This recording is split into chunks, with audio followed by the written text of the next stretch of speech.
Hello बच्चों, good morning everyone, how are you? I am good here. प्यारे बच्चों, आज आपके लिए मैं लेकर आया हूँ एक बड़ा अच्छा सा टॉपिक, होमोलोगस सीरीज। उम्मीद करता हूँ कि आपका फेस्टिवल बढ़िया गुजरा होगा। क्यों बच्चों, सही गुजरा या नहीं गुजरा? अच्छा, सबको बढ़िया ही हुआ होगा, है ना। तो आज होमोलोगस सीरीज को लेकर आए हैं और टॉपिक बड़ा यूनिक है और बहुत अच्छे से समझ में आने वाला टॉपिक है। आप लोग फंक्शनल ग्रुप के बारे में पढ़ चुके हो, ठीक है, और फंक्शनल ग्रुप से आगे ही आपकी होमोलोगस सीरीज बनने वाली है। ध्यान से समझिएगा मैं क्या कह रहा हूँ। होमोलोगस सीरीज की सबसे पहली बात यह है, सबसे पहली जो वहां पर शर्त है वो ये है कि उसके पास क्या होना चाहिए, उसके पास में होना चाहिए सेम फंक्शनल ग्रुप। ये एक ऐसी सीरीज है जिसके अंदर सेम फंक्शनल ग्रुप आपको जो है अलाउ करना पड़ेगा। हर एक मेंबर के पास सेम फंक्शनल ग्रुप होना चाहिए, तब जाकर के आपकी होमोलोगस सीरीज बनने वाली है। दूसरी बात यह है कि हर एक होमोलोगस के बीच में गैप आएगा जो कि डिफरेंस होगा CH2 का। आइए सपोज दैट मेरे पास में एल्कोहलिक होमोलोगस सीरीज है और आप उसका फॉर्मूला लिख चुके हो CnH2n + 1OH। क्या आपको याद है बच्चों ये फॉर्मूला? एल्कोहलिक सीरीज का मेन फॉर्मूला यही था ना, general formula CnH2n + 1OH। Okay, आप यहाँ n की वैल्यू 1 पुट कर सकते हो। क्यों मिस्टर सैफ? n की वैल्यू आप कितना पुट करना चाहते हो? यहाँ पर 1 पुट करना चाहते हो तो कर दीजिए। अगर आप n की वैल्यू 1 पुट करोगे तो आपको मेंबर नंबर 1 आएगा, the first member of alcoholic homologous series. Definition हम बाद में कैरी कर लेंगे, लेकिन पहले आप सीख लें होमोलोगस सीरीज को बनाना कैसे है, ठीक है। n की वैल्यू आप यहाँ 1 पुट करने वाले हो, इसका मतलब क्या है? इसका मतलब first member of alcoholic homologous series will be present here. Okay, if you put out the value of n = 2, then it means the second member of alcoholic homologous series. If you put the value of n = 3, then the third member of the alcoholic homologous series. Let's go. पहला member बनाते हैं। पहला member कैसे बनाएंगे आप? C1, n की value आपने बोल दिया ना, n = 1 पुट करना है आपको। C1 h की मल्टीप्लाई आप 2 से कर दें और n = भी 1 होने वाला है। ओके, और आप यहाँ पर +1 भी आपके साथ में है, आपको दिख रहा है यहाँ पर, और OH। जब आप इस सब को बैलेंस करोगे, C1 का मतलब C होता है, 1 को रिप्रेजेंट नहीं करना है, 1 इज नेग्लिजिबल ऑलवेज, ठीक है। तो C अकेला है, H कितना आ रहा है आपका? 2 1 = 2 और 1 कितना हो गया प्यारे बच्चों? 3 हो गया। और क्या आ गया आपका? OH। लीजिए, ये आपका फर्स्ट मेंबर बनकर तैयार है। होमोलोगस सीरीज, कौन सी होमोलोगस सीरीज आपने सेलेक्ट किया है? सबसे पहले आपने सेलेक्ट किया है एल्कोहलिक होमोलोगस सीरीज को। आपको मैं बता दूं कि होमोलोगस सीरीज क्या है, अब टाइम आ गया इसको बताने का। होमोलोगस सीरीज में be defined as a series in which या which have a similar functional group as well as they have a difference of CH2। हर एक मेंबर के बीच में CH2 का गैप होता है, या इसकी डेफिनेशन को आप ये कह सकते हैं कि when when the similar organic compounds are arranged in the increasing order of their molecular mass and have a same functional group। जब जितने भी ऑर्गेनिक कंपाउंड्स हैं उनको सिमिलर ऑर्गेनिक कंपाउंड्स को उनके मोलिकुलर मास के इंक्रीजिंग ऑर्डर में रखा जाता है। तो अभी जो सेकंड मेंबर आपको बनाना है इसका, तो आपको यहाँ पर ज्यादा कुछ नहीं करना है, आपको CH2 को इंक्रीज करना है, ठीक है। तो आपको सेकंड होमोलोगस आपका आ जाएगा, CH3 single bond CH2 single bond OH। ये सेकंड मेंबर आ गया। आपको नेक्स्ट जाना है, नेक्स्ट मेंबर बनाना है, तो आपको फिर से क्या इंक्रीज कर देना है? फिर से CH2 इंक्रीज कर देना है, CH3 single bond CH2 single bond CH2 single bond OH। Next homologous अगर आपको यहां से बनाना है तो फिर से क्या ऐड कर देना है? CH3 single bond CH2 single bond CH2 single bond CH2 single bond OH। Totally आप देख रहे हैं कि हर बार CH2 इंक्रीज आप कर रहे हो, आपने किया है ना, हर बार आपने CH2 को इंक्रीज किया है। आप कह सकते हैं कि when organic compounds are arranged in the increasing order of their molecular mass। आप कैसे पता करोगे कि मोलिकुलर मास आपका कितना है? आप सभी बच्चे जो है 9th क्लास में मोलिकुलर मास कैलकुलेट करके सीख कर आए हो, कैसे मोलिकुलर मास कैलकुलेट करते हैं। आइए देखते हैं। कार्बन का होता है 12 और हाइड्रोजन का होता है 1 की मल्टीप्लाई हो रही है 3 से, ऑक्सीजन का होता है 16 और हाइड्रोजन का फिर से 1। टोटली जब आप चेक करोगे तो ये 32 आएगा। आप ऐसे नहीं करना चाहते तो ऐसे कर लिए, टोटल 15 होता है। 12 इसका हो गया और 1 3 सा 3 12 15 हो गए।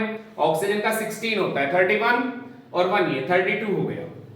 और याद रखें कि हर एक होमोलोगस के बीच में 14 मोलिकुलर मास का गैप होता है।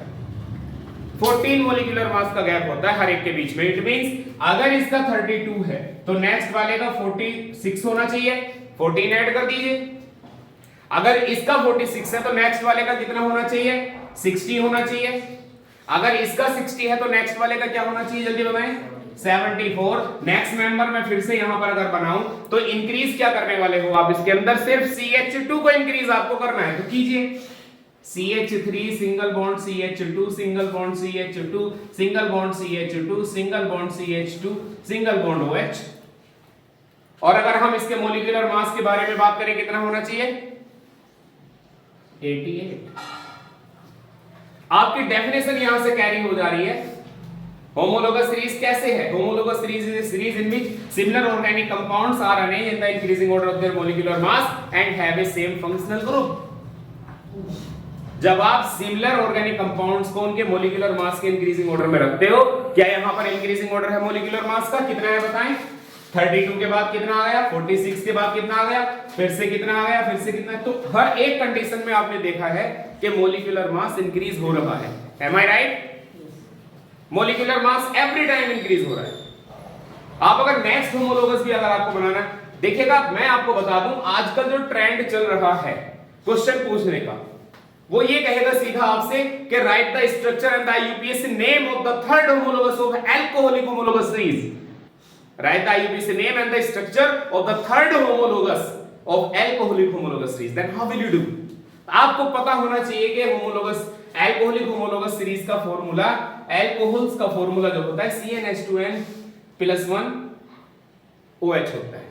आपसे थर्ड पूछा गया है तो आपको ज्यादा कुछ नहीं करना है, या तो आप फिर ये इसको फॉलो करें, या फिर आप ये ध्यान रखें कि थर्ड होमोलोगस अगर आपको निकालना है तो n की वैल्यू कितनी पुट करनी होगी, आपको 3 पुट करनी होगी।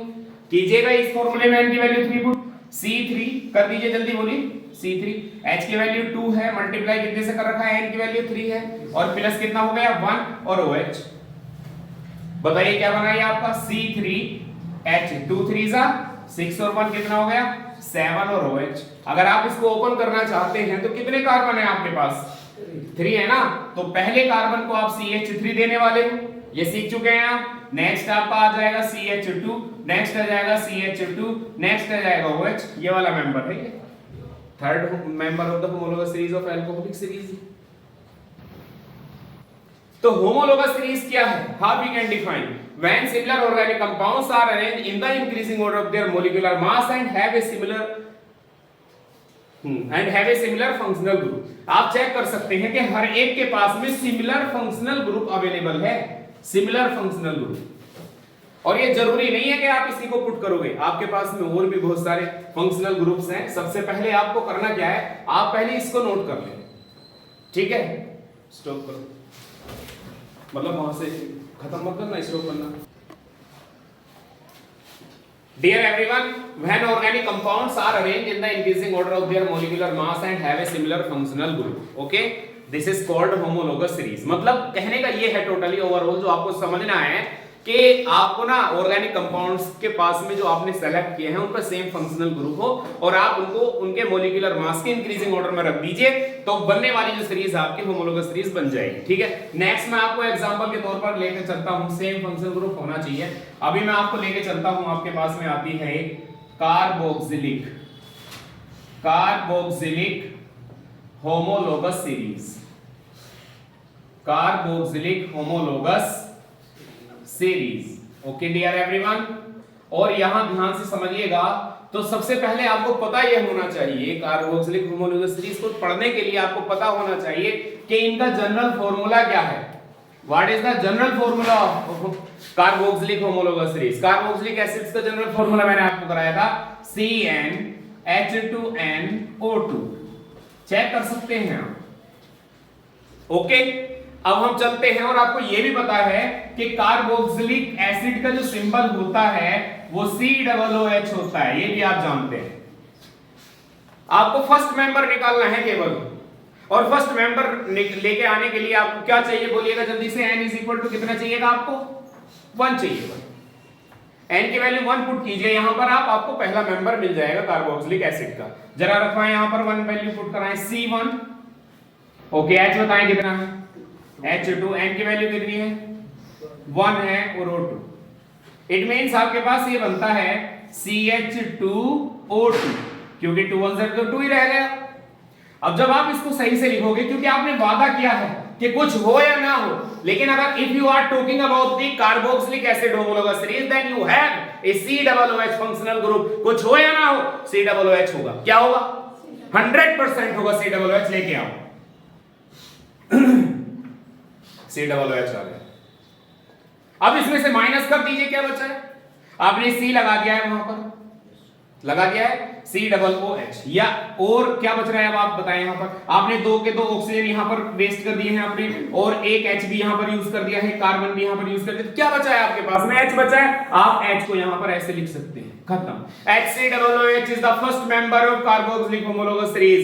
Who, HCOOH।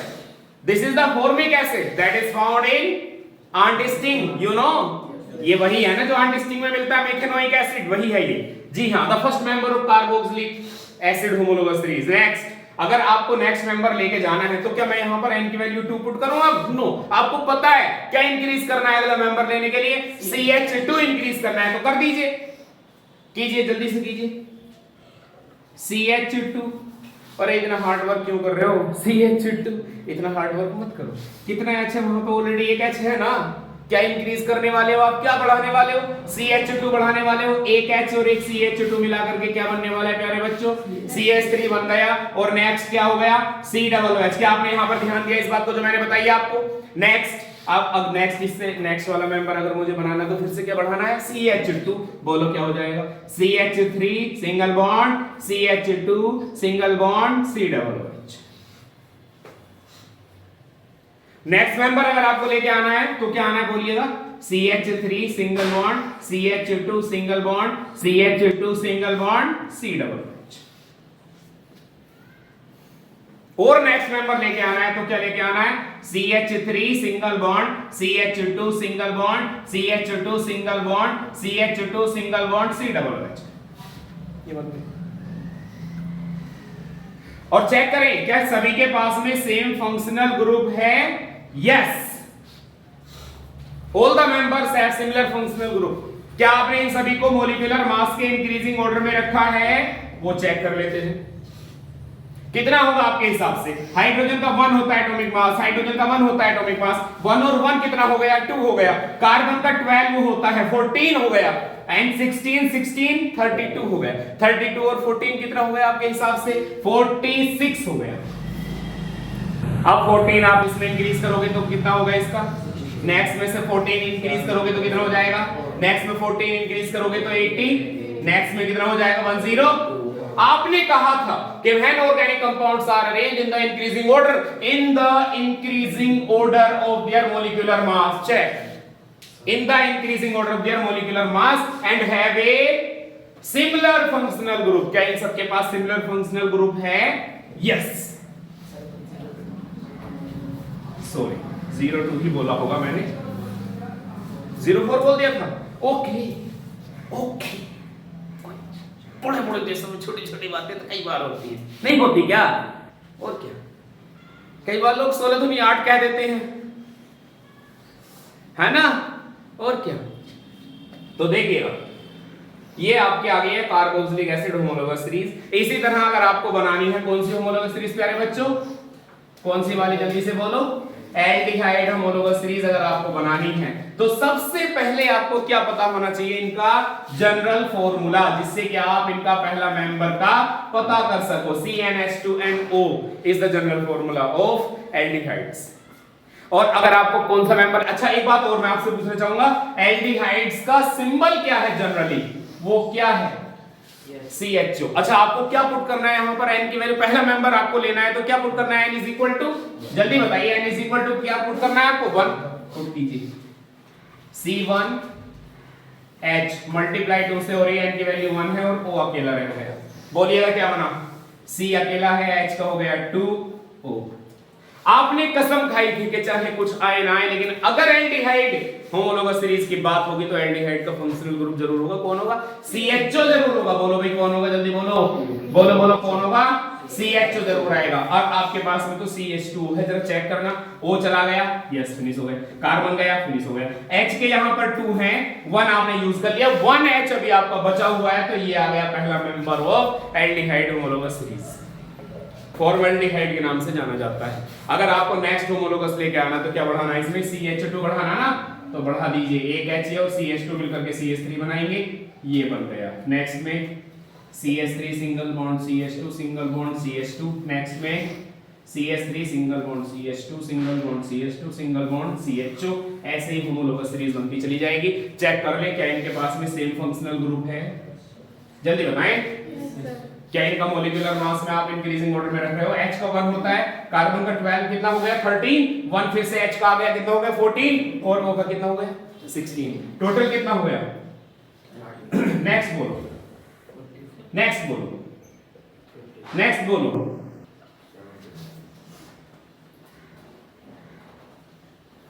This aldehyde homologous series have similar molecular formula, similar functional group, as well as they are arranged in the increasing order of their molecular mass. That's why this is the aldehyde homologous series. इसी तरह से आप चाहें तो किसकी बना सकते हैं? कीटोन की। Formula CnH2NO। खास बात, वेरी वेरी इंपॉर्टेंट बात क्या है यहां पर? बात सुनिएगा। यहां पर पहला member N is equal to 1 put करके नहीं आएगा, ध्यान रखना, ध्यान रखना, क्योंकि ये टर्मिनल फंक्शनल ग्रुप नहीं है, ये मेन चेन फंक्शनल ग्रुप है। टर्मिनल नहीं है, मिड फंक्शनल ग्रुप है, बीच में लगता है, बीच में लगता है। जो टर्मिनल फंक्शनल ग्रुप होते हैं, जो कॉर्नर पर लगते हैं कंपाउंड के, जैसे ये कॉर्नर पर लगा है, तो ये सब n is equal to 1 put करके आ जाएंगे। जैसे कि ये 1 पुट करके आ जाएगा। यहां देखें आपने थोड़ी देर, ये देखिए, ये टर्मिनल फंक्शनल ग्रुप है तो n की वैल्यू 1 पुट करके आ जाएगा। लेकिन अगर आपको कीटोन लेके आना है तो n इज इक्वल टू 3 करना होगा। आप जानते भी हैं किसी को, आप जानते हैं ईथर को। ईथर, ईथर भी टर्मिनल फंक्शनल ग्रुप नहीं है, ये भी मिड फंक्शनल ग्रुप है। इसके लिए भी आपको n बराबर 2 पुट करना पड़ेगा। जो फंक्शनल ग्रुप टर्मिनल पर है उनके लिए n is equal to 1 put करो, पहला मेंबर ले। जो टर्मिनल फंक्शनल ग्रुप नहीं है, जो मिड में लगते हैं, उनके लिए आपको n की वैल्यू 1 पुट नहीं करनी है। कीटोन के केस में कितनी पुट करनी है? 3। और ईथर के केस में 2। ठीक है। जैसे आपके लिए एक आता है X, halogen, fluorine, chlorine, bromine, iodine, याद है? इनके लिए ये टर्मिनल पर लगते हैं, टर्मिनल फंक्शनल ग्रुप है। n इज इक्वल टू, अगर आप 1 भी पुट करके करोगे तब भी काम बन जाएगा। ओके बच्चों, ये होमोलोगस सीरीज के बारे में कुछ जानकारी थी। इनके कुछ कैरेक्टर्स हम अभी कैरी करेंगे, तब तक आप इसको नोट कीजिए।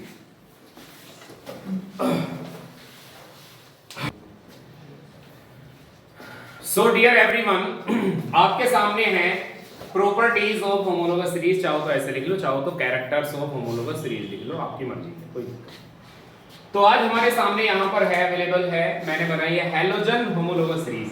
आप क्यों कह रहे हो इसको halogen homologous series? Because halogen यहां पर प्रेजेंट है। हैलोजन, आप सभी जानते हैं हैलोजन कौन होते हैं? हैलोजन्स कौन होते हैं?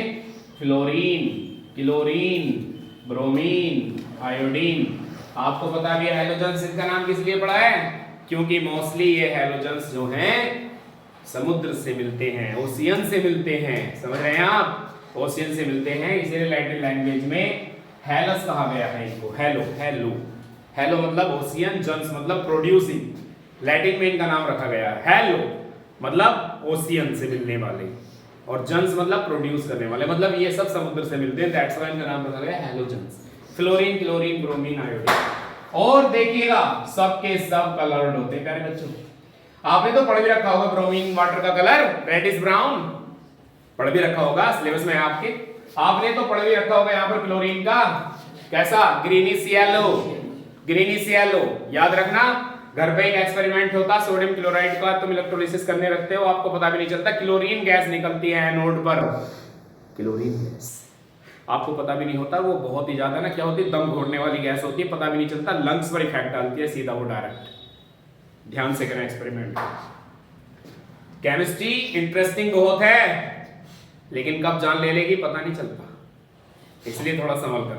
नेक्स्ट प्रॉपर्टीज देखते हैं भाई। पहली प्रॉपर्टी मुझे ऐसा लग रहा है कि ऑल दी होमोलोगस, जितने भी होमोलोगस हमारे हैं, ऑल दी होमोलोगस हैव, क्या है उनके पास, मेरे हिसाब से उन सभी के पास में है सिमिलर फंक्शनल ग्रुप। जी हां, आप भी चेक कर लें, क्या ऐसा है, क्या हर एक होमोलोगस पर सिमिलर फंक्शनल ग्रुप है? यस, सबके पास सिमिलर फंक्शनल ग्रुप है। यस, पहली बात। दूसरी बात, द फिजिकल प्रॉपर्टीज, ये बड़ी इंपॉर्टेंट बात है बच्चों। The physical properties like, physical properties क्या क्या होती है बच्चों? BP boiling point, density, MP मतलब मेल्टिंग पॉइंट, और क्या हो सकता है? बोलिएगा बोलिएगा। सोल्यूबिलिटी, है ना, ये सब boiling point, density, melting point, solubility, ये सब फिजिकल प्रॉपर्टीज हैं, और ये सारी की सारी क्या होती हैं? डिफरेंट होती हैं, और ये डिफरेंट होती हैं, ये डिफरेंट होती हैं फॉर ईच होमोलोगस। हर एक होमोलोगस के लिए, हर एक होमोलोगस के लिए क्या बताया मैंने? हर एक होमोलोगस के लिए जो फिजिकल प्रॉपर्टीज हैं वो सबके सारे के सारे होमोलोगस क्या होती हैं? सारी फिजिकल प्रॉपर्टीज उनकी डिफरेंट होती हैं, सेम नहीं हो सकती। कैसे? इसका बॉइलिंग पॉइंट कुछ और होगा, इसका कुछ और होगा, वजह हाइड्रोफोबिक पार्ट बढ़ गया ना, हाइड्रोफोबिक पार्ट बढ़ गया। इसकी फिजिकल प्रॉपर्टी, इसका बॉइलिंग पॉइंट कुछ और होगा, इसका कुछ और होगा, डिफरेंट होगा फिजिकल प्रॉपर्टी 100%। ये ज्यादा घूम सकता है, कम, सॉरी ये कम घुलेगा, ये ज्यादा घुलेगा, फिजिकल प्रॉपर्टी। इसकी डेंसिटी ज्यादा हो सकती है, इसकी कम हो सकती है, फिजिकल प्रॉपर्टी। मतलब क्या लिखा है आपने? फिजिकल प्रॉपर्टीज क्या होती है? इनकी डिफरेंट होती हैं। टोटली बात आपको ये बात समझ में आए, सेम होती है क्या हर एक होमोलोगस की फिजिकल प्रॉपर्टी? फिजिकल प्रॉपर्टी क्या है जिनको देख करके आप बता सको फिजिकली? फिजिकल प्रॉपर्टी जैसे क्या? बॉइलिंग पॉइंट कितना होगा भाई, डेंसिटी कितनी होगी, मेल्टिंग पॉइंट कितना होगा, सोल्युबिलिटी कितना होगा। Next, the chemical properties. जी हां, the chemical properties of each homologous, हर एक होमोलोगस की केमिकल प्रॉपर्टीज कैसी होती हैं? Are similar, dear everyone, similar. कैसे?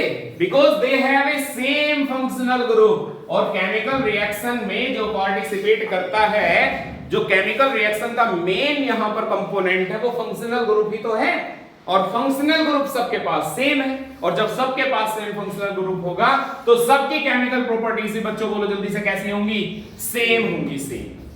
ये कैरेक्टर्स हर हाल में आपको एक एक याद होना चाहिए। Next, number 4, each homologous have a difference. कुछ डिफरेंस होता है इनके बीच में, जरा बताएंगे आप? Have a difference of CH2 molecular